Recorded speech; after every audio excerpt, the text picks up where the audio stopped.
It's noon here in Ventnor City, New Jersey, and our nation's capital, Washington, D.C., and this is CarEdge Live for Thursday, December 12th, with your host, me, Ray, and, well, the hoodie guy, Zach, back from New York. What is going on, young man?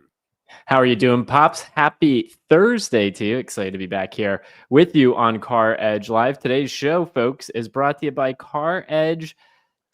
Go ahead, check it out. Our year-end car deals extravaganza, we track all of the year-end car deals in one place, is live back on CarEdge.com. And it also includes our year-end deals that we're offering for CarEdge Insights, as well as the warranty, extended warranty back on CarEdge.com, also known as a vehicle service contract. Go check out that and so much more. We have a sponsor for today's show, DeleteMe, so we'll talk about them in just a little bit. And before we do, Dad, let's talk about the automakers who might be going out of business next year in the auto industry. And I came up with this list based on the latest data of new car incentives. 20 brands had above average incentive spending in November, with 11 of the 20 spending above 10% of average transaction prices. Volkswagen, Ram, Audi, and Nissan were a few of the market's most generous brands in terms of incentive spending in November. These are your automakers who are struggling the most right now, folks, in terms of being able to sell cars and make money. Could be on the chopping block come 2025, 2026, 2027. Heck, man, if you extend this out to like a 5 or 10 year perspective, I really do think some of these brands could be on the chopping block. Volkswagen, Ram, Audi, Dad, and Nissan, they're the ones spending the most on incentives right now. Got to be scary for Volkswagen since they own Audi. So 50% of the dealerships or the manufacturers that are spending the most, well, are one manufacturer, and that's Volkswagen. So yeah, it doesn't bode well for the industry. It doesn't bode well for some manufacturers out there. Will we actually see contraction? The possibility exists in my lifetime. Okay. And let's remember, I'm an old man. Yeah. I remember as a kid, as a child living in West Philadelphia. Yes, that's right, ladies and gentlemen. I was born and raised in Philadelphia. My father used to drive Nash Ramblers. Okay? What's a Nash Rambler? It was a manufacturer of automobiles, and then Rambler became AMC, and then eventually AMC became nothing. Okay, so there were brands like Oldsmobile and brands. Well, hell, there was a thing called the Tucker at one time. There was a brand called Studebaker at one time. There is a history of automobile manufacturers who manufactured some pretty decent automobiles that, well, are just in the trash heap of history.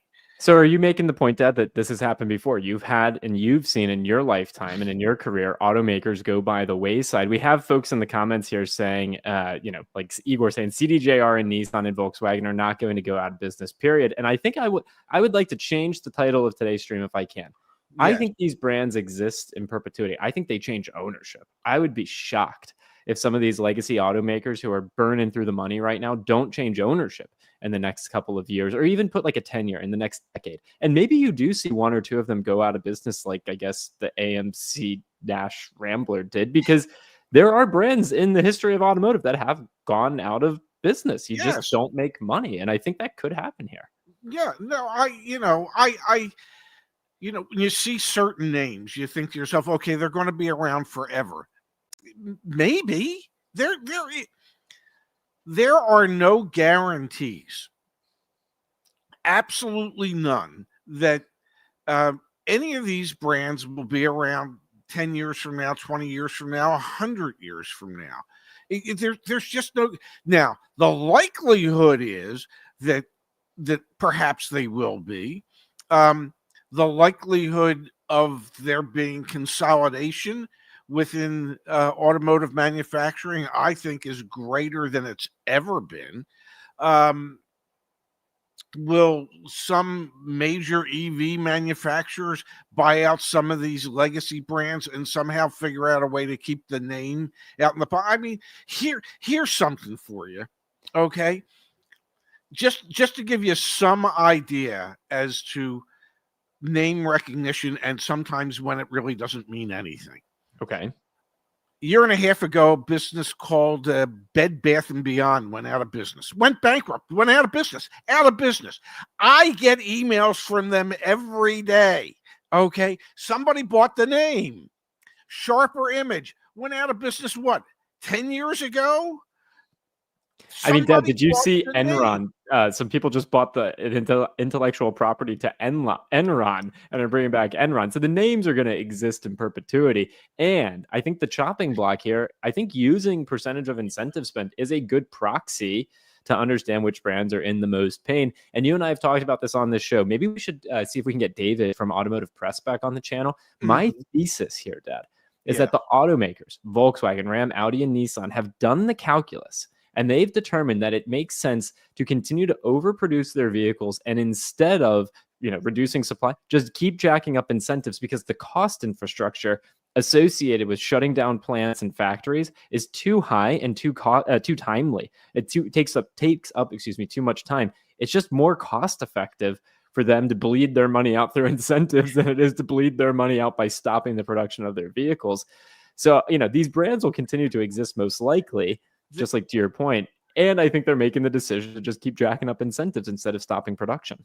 There could be something to what you're saying, but here's the interesting part. And I think I sent you a copy of this article this morning about Nissan and their three-pronged approach to how they're going to survive.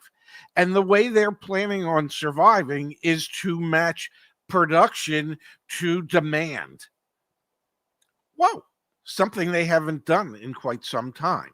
They have overproduced for years, and now they're thinking, well, we need to actually match production with demand, not build more than we should. Yep. And I think the other was they took my baseball analogy to some degree, and they realized they need to hit a home run. Okay, absolutely. They need to come out with something that just spurs the emotion of the buying public out there. Their attempt to do that is going to be through advertising and marketing, not necessarily through actually coming up with a product anybody wants. But so yeah, there could be some truth to just keep the factories going, but then you read, okay, we realize we got some issues. We need to actually match demand and production, bring those two a lot closer together. Now, Dad, another issue that many folks face that they don't even know is that data brokers are selling their information online, and anyone can buy it. That's why we are thrilled to let everyone in the CarEdge community know that DeleteMe is a sponsor of today's show. My dad and I both use DeleteMe. We have a 20% coupon code in the link in the top of the description. Things like your phone number, social security number, home address, all that information and so much more are sold online. Marketers, scammers, and everyone in between gets their hands on it. DeleteMe, and the reason we love working with DeleteMe is because they help you take control over your data. DeleteMe removes your personal data from hundreds of data brokers on your behalf all the time, while you're sleeping, while you're doing a live stream, while you're doing everything in your day-to-day. DeleteMe is out there protecting you. Dad, I'm in my DeleteMe account right now. 21,954 listings have been reviewed. You can see every single month they're reviewing thousands of data broker listings and getting my information off of the internet. I know you use DeleteMe. I use DeleteMe. We're thrilled to offer this 20% off coupon. Just use the code CarEdge or click the link in the top of the description down below. And we thank DeleteMe for sponsoring the channel. Thank you, DeleteMe. Indeed. And one day, as I like to say, I will just disappear off screen because they have deleted me. All right, another shocker, Dad. So we've got these automakers who are struggling. We also had new car prices go up last month. I don't get it, man. I don't get it. I want to be very clear here. Our favorite blue and orange chart, blue showing new car average transaction prices, orange chart showing us the average incentive spend as a percentage of the average transaction price. They are getting closer and closer together. So incentive spend is going up, has reached 8%, which is almost back to where we were pre-pandemic. Quite frankly, it's where we were in 2016. So we're Yeah. pretty much back in terms of incentives. We're also pretty much back in terms of inventory. However, new car prices continue to tick up. We are at $48,724 is the average transaction price for a new car. Make it make sense. Well, I can't make it make sense. The supposition is, however, is that the manufacturers are still just producing the higher profit margin, higher priced items, and they've had to increase the incentives, as we see, Sure. in order to move those items. So it indicates to me that there's still money to be made by producing high profit margin stuff. They'll dig into their own profit margins in order to subsidize those sales, and then perhaps at some point, we'll start seeing more and more of the manufacturers offer lower priced vehicles so that the average transaction prices can actually come down. We know that inflation has run about 23-24% over the last 4 or 5 years. Yep. We also know that the average transaction price 4 years ago was about $35,000.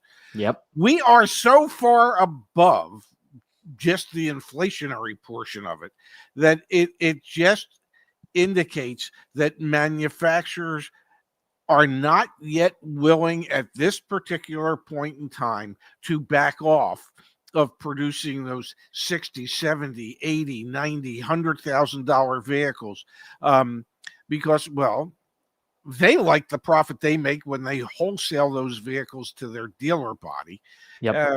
But at a certain point, when the dealers say enough is enough, no mas, enough is enough, then they'll be forced to start producing cheaper vehicles, less expensive vehicles. We'll see average transaction prices come down. Will we ever see them go back to pre-pandemic? No, but hopefully we'll see them drop $3,000-$4,000. I will say, Dad, there's some more data that kind of demonstrates the theme that you're picking up on. And I want to turn to the chat here in just a moment. Before I do, look at this. Last month, Porsche's incentive spending per vehicle averaged just 2.9% of the vehicle's transaction price, which was over $115,000 last month. The industry average, again, was 8%, folks, and you have 11 out of the 20 that we get data on monthly spending more than 10%. Which brand is spending 2.9%? The one that has $115,000 average transaction price. So there is still this dichotomy of the car buying market, which is the haves and the have-nots, and the haves don't have to be getting big incentives to transact. But Porsche's still a niche brand to a certain degree. Sure. It's not a mass market brand. It's probably as close to a mass market niche sports car type of brand that exists today. But it's not truly representative of the rest of the automotive industry. Although I must say it probably is good to be a Porsche dealer. All right. Well, you can see just above there, and then we're going to turn our attention to the chat. 14 automakers incentives were below the industry average in November. So that's Porsche, Land Rover, Toyota, and GMC are some of those that are offering the lowest incentives in the market right now. So there you go. Some good information, some good data. Let's come here, Dad, from Carlos earlier in the show. Carlos, thank you so much for the kind contribution. You guys recommend buy new or used 3-year-old vehicle? I think this depends a little bit on the make and model of vehicle you're interested in. If you're looking at a used Toyota right now, or a used Lexus, or a used Honda, the price premium on that's going to be quite high. It might make more sense to just go the route of buying the new one with the full warranty. You're looking for a used Jeep, you're looking for a used Volkswagen, you're looking for a used Nissan. It's going to be a hell of a lot more depreciation on that thing. That'll make the price point more attractive than buying the new one. I think that's the calculus, right? Looking for a used EV. Yeah. You're going to be better off buying a used one as opposed to a new one, because nothing depreciates faster than EVs at the current time. So yeah, definitely. So it depends on the make and model, and do your research no matter what. I've pulled up here for those of you that are contemplating buying a vehicle here at the end of the year. Go to CarEdge.com, research, and then click on best year-end car deals. This is the one-stop shop for all information about year-end car deals. Primarily, let's be clear, for new vehicles. If you're looking for help buying a used vehicle, of course, you can use all of the research tools for used vehicles as well. But there are a lot of new car incentives right now, and that's definitely pushing a lot of people towards choosing new, while some of those used vehicles hold their prices quite high. From Matthew, thank you, Matthew. Appreciate the kind contribution. GMC ad on TV. $31,600 MSRP Terrain SLE all-wheel drive, $3,000 due at signing plus tax, $249 a month for 24 months, and 20,000 miles. Seems reasonable. Might even be cheap. $1,000 drive off, $300 a month all in might be doable at the end of the month. The GMC Terrain Dad is one of the vehicles we have listed in our top 10 best end of year lease deals. GMC doing a lot to try and move the Terrains. It's interesting to see what they're trying to push. Well, and truth be told, lease sales have gone up dramatically through the roof. Yeah, I mean, which makes so much sense for both the dealers and the manufacturers because, well, for instance, 2 years, 20,000 miles, this person, whoever leases these, will find themselves back in the market.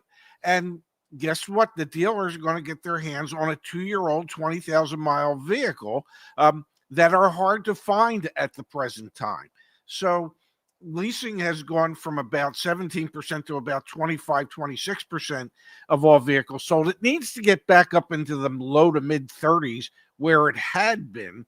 But yes, you will continue to see many of the manufacturers going towards some type of specialized lease programs to bring more people back into the market and to create pre-owned cars for their dealer body 2 and 3 years from now. Yeah, we're seeing that left and right. Lease penetration is through the roof. From Dreadnought, thank you, Dreadnought. Competition idea. December 2024, Zach's dealership versus Ray's dealership with an identical car inventory models trimmed. What is your winning strategy? Well, my winning strategy would be to utilize all the free tools on CarEdge. No, if I was a dealer right now, I would just be playing the game to get as big of a volume bonus check from the manufacturer as possible. Yeah. Yeah. This is the not that any other time of year shouldn't matter, but this is the time of year where more dealers realize that every one of their vehicles looks better in somebody else's driveway than on their lot. Okay. As good looking as some of the new inventory may be, it always looks better when it's in somebody else's driveway. Yep. Okay. It's just, and oftentimes dealer personnel kind of forget that. And, unless you're at a Toyota Lexus dealer where it's virtually impossible to get your hands on as much inventory as you would like or you need, if you're with most of the other brands, you'll be able to replace whatever the hell it is that you sell. Yeah. Okay. So as a dealer, as a manager, managing inventory, I just live by the theory right now that every car you have on your lot looks better in somebody else's driveway than it does on your lot. Yep, 100%, 100%. I want to remind everyone that if you are in the market to buy, try starting that process back at CarEdge.com. Get the best deal, save lots of money, be empowered and informed. We've got from 86 Films. Thanks for saving me $15,000 off of MSRP. CarEdge, that's freaking great. That makes me happy. Might have been on a $200,000 car for all we know. I should mention yesterday on the Amtrak coming home, Dad, Jonathan came up to me right as we were arriving in Philadelphia. He shook my hand. He said, "Hey, thank you so much. You helped me get a great deal for my mom purchasing a new vehicle for her." So thank you, Jonathan. Thanks for coming up and saying hi. And Ron had come up to me over the weekend when I was out shopping. So thank you, Ron. And it's just like, so humbling, so damn cool that what we've built, what we do, all of the industry knowledge my dad has that we get to share with everyone, the website that we've built. Pretty cool to see it has a real world impact from Jesus. Thank you, Jesus. We really appreciate it. Buying a previously leased vehicle, not mine, should I push the dealer to sell the car close to the residual value? 2022 Hyundai Ioniq plug-in hybrid. It's not on CarEdge. This is super fascinating, Dad. So for people that are unfamiliar, when you lease a vehicle, there was a defined residual value. So when the leasing company signed the lease contract with you, the customer who's going to be renting it, leasing it, there's a percentage of that vehicle's value that they're saying it's going to be worth at the end of the term. Is that a worthy strategy to say, okay, that's the value of the vehicle today, that's what I should buy it for? Yeah, go for it. Let me say this. That's a value they hope that it might be worth. In many cases, it's not, and it's worth less than that. So you just have to understand market conditions. If you're looking at a used plug-in hybrid, those are relatively popular. So yes, maybe if you could buy it at residual value, but my suspicion is when they leased that vehicle, when they had the specials on those vehicles, that they utilized an inflated residual value in order to make the lease payments seem very compelling. That doesn't mean that it's worth that residual value. It very well could be worth less than that. Exactly. So do your research. Do your research on CarEdge. I mean, just take that vehicle and that VIN, plug it into our sell feature, and see what kind of offers, if you owned that vehicle, see what kind of offers that you might get from local dealers as to what they think it's worth to them on a wholesale level. Exactly. That's 100% what to do. Do not just accept the previous residual value. It might be inflated. It likely is inflated. To get the best price for a used vehicle, use what my dad was just saying. Pretend you own it, pretend to sell it, see what dealers would pay wholesale for it, and then use that for your negotiating leverage. Let's go early, Dad, to our favorite segment of the show. Really? You have got to be kidding me. Yeah. Dissatisfied Subaru customer smashes through dealership's front door. Yes. Alrighty. It's the heart-stopping moment. An enraged driver crashes right into a car dealership. I told you. Whoa! Call the cops! The men inside can't believe what just happened. Is anybody under the car? No. So, Tyler Slade is a manager at the... That ever happened to you? Well, I have confronted some angry customers at some points in my career. I never came across one who threatened to drive his vehicle into the showroom and then kind of meant it and did it. The story here, to be clear, the story here is a customer bought a used Subaru, wasn't Yes. from a Subaru dealership, but bought a used Subaru as is. And we can spend some time actually educating folks on Yes. this. Bought the used vehicle as is, which I'm making an emphasis on. But pretty much every time you buy a used vehicle, you're buying it as is. That was Yes. there's nothing nefarious here or special. Customer then realized there were mechanical issues with the vehicle after purchasing it and demanded that the dealership take it back. The dealership said no. The customer then threatened to drive the vehicle into the dealership, and the customer obviously drove the vehicle into the dealership. He followed through. You got to give him some credit. No, I'm not giving him credit there for following through. This is obviously incredibly dangerous, immature, scary. And when you buy a used vehicle, there is a reason. When you go on CarEdge and you use our car buying guides, we tell you for a used vehicle to get a pre-purchase inspection. Because unless you're buying from Carvana or CarMax, these dealer groups that have, they don't allow you, to be clear, let's be very clear, they don't allow you to do pre-purchase inspections, and they give you the option to return the vehicle. Great. If you're not buying from one of those dealerships that allows you the option to return the vehicle, you have to get a pre-purchase inspection because you are typically purchasing a used vehicle as is. Can you help everyone understand, Dad, what does as is mean in this context, and why is that pre-purchase inspection so critically important? Well, as is means exactly that. You are buying it in the condition it sits at the moment. If you buy it, you own every flaw, every mechanical issue, everything, and you have no recourse against the dealer because you have agreed that you were buying it in its current condition, warts and all. Thus, the importance of a pre-purchase inspection so you can find out what it is you're actually buying. Now, according to the story in Automotive News, the gentleman had a limited budget, okay, of $4,000. This was a vehicle that they found a wholesaler that had agreed to buy it from them for $4,000. They decided, well, we'll help this customer out. I find that hard to believe, but that's besides the point. That's and they said we'll sell it to him for $4,000, and allegedly explaining to him that it has issues.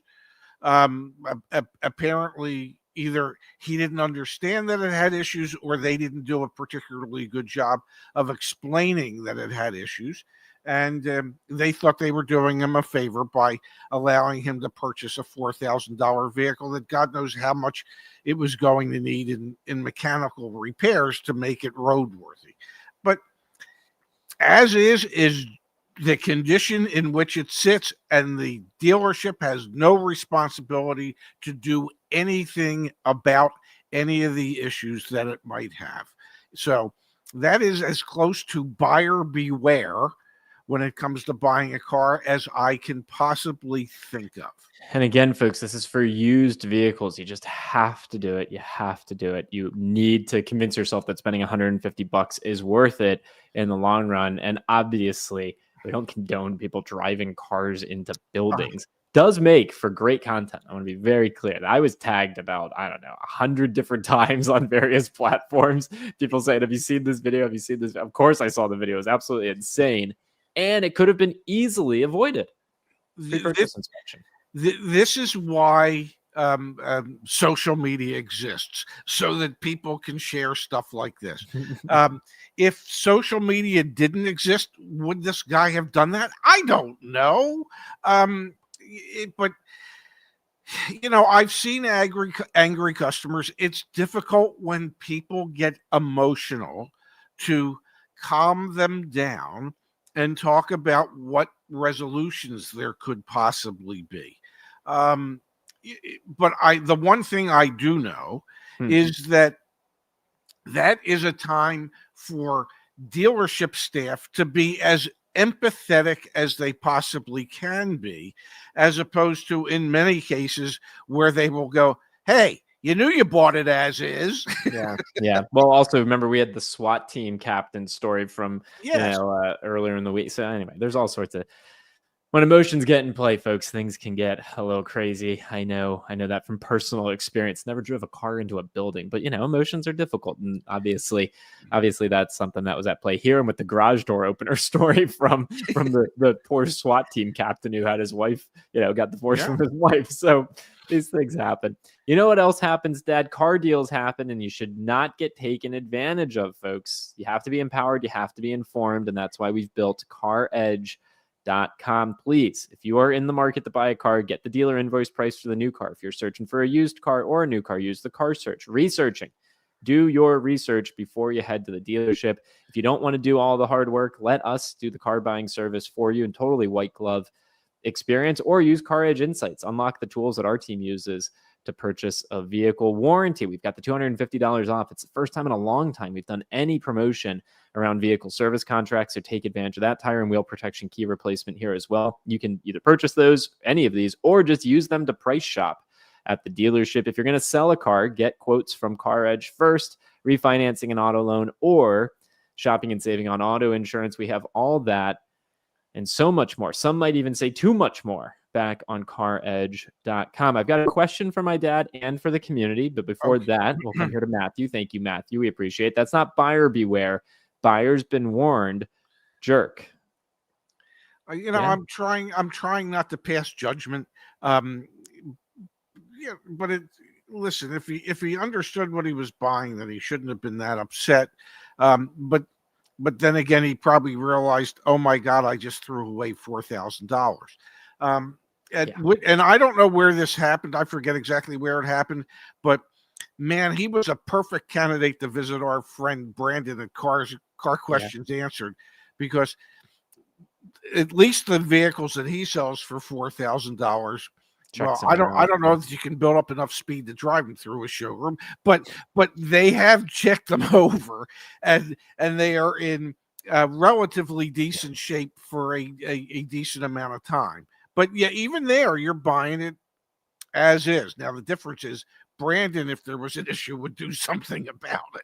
Yeah, I think that is true. Okay, so my question for you, Dad, my question for the community, I am going to start another live stream. I'm going to try and do it this afternoon and start the habit today, but I think it'll realistically be next week. And what I'm going to do, Dad, is I am going to start to help out our concierge team. We are overwhelmed. We can take on more customers, don't get me wrong. And I want to help them. And so I want to call some dealerships, and I want to be very clear. There are other content creators out there that do these videos where they make phone calls to dealers. It's not going to be like the typical clickbait crapola. Like ideally I make like one phone call and we can source the right car. We can get an out the door price. I think we all know where this is going. You realize I'm going to call these dealerships, ask for an out the door price, be hit in the head and say, no, you got to come into the dealership. But I'm going to start live streaming an hour a day, Dad, making those phone calls out to dealers, trying to help demonstrate the trials and tribulations of offering our concierge service and helping customers. And so I'm just curious your input on that. Maybe you can even join me from time to time. And what time do folks want me to be doing that? What time do you want me to be doing that? 2 p.m. Eastern time, 3 p.m. Eastern time? What do you think? Me? What do I think? I think you're out of your damn mind. But that's besides the point. If you've made up your mind to do it, you're going to do it, whether I think you're out of your damn mind or not. I'm going to try it, Dad. I've seen other content creators do this to great effect, and it's really, really, really compelling. It demonstrates the challenges of trying to offer the services that we do, and then ultimately the challenges that the customers have in actually trying to get car deals. So I think it could be really, really, really useful to demonstrate and share, and hopefully have our educational spin on it, right? Like, hey, I just ran into this situation, or here's the OTD I got. Let's break it down. The intent here would not be to like do gotchas or try and, I'm not trying to do anything nefarious. I just want to be educational and show the trials and tribulations that we go through and that you might have to go through. I don't know. I don't know what's a good time to do it. I know the sales side of things, dealerships tend to be on sales wise slow, probably between 5 and 7 p.m. I don't think I want to be live streaming 5 to 7 p.m. Eastern time, but so whatever time you do it is whatever time you do it. During mid-afternoon, dealerships could be busy. So it might be difficult for you to be able to connect with the people you need to connect with. Yeah, that's a good point. I'm going to give it a try. Let's see how it goes. We'll all learn together. But just wanted to put that out there and see if there was any input on it. But yeah, we'll see how it goes. Okay. Let me know when to watch. I'm not going to participate. Just let me know when to watch. Sounds good, Dad. Sounds good. All right, folks. Well, enjoy your afternoon. We'll be back for our Friday show, 9 a.m. Pacific time, 12 p.m. Eastern. I love you very much, Dad. Enjoy the day. And again, thank you too for sponsoring today's show. Yeah, one question. That's a damn good looking hoodie. What brand is that? Madewell. Okay. I know they make jeans well as well. They do. Yeah, that's a damn good looking hoodie. Very proud of you for that hoodie. 4 of them. Oh my goodness. Were they running a Christmas special or something? They were running a sale, indeed. Okay. Good for you.